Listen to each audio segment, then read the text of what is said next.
কোরবানির জন্য ক্রয়কৃত পশুটি যদি কোরবানির একদিন পূর্বেই অসুস্থ হয়ে মারা যাওয়ার উপক্রম হয়ে পড়ে, এমতো অবস্থায় এই পশুটি কি কসাইয়ের নিকট বিক্রি করে দেওয়া যাবে?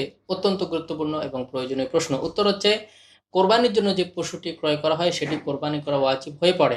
কিন্তু যেহেতু পশুটি অসুস্থ হয়ে মারা যাওয়ার উপক্রম, এটি মারা যাওয়ার তুলনায় এটিকে জবাই করে ফেলা কিংবা কসাইয়ের নিকট বিক্রি করে দেওয়া এটাই উত্তম হবে।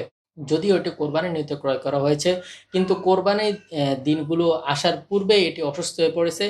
এখন এটি চাইলে আপনারা জবাই করে গোস্ত নিজেরা খেতে পারেন, কিংবা পশুটি জবাই করে এর গোস্ত বিক্রি করে দিতে পারেন, কিংবা এই পশুটির গোস্ত সৎকা করতে পারেন, কিংবা কসাইয়ের নিকট পুরো পশুটিও বিক্রি করে দিতে পারেন।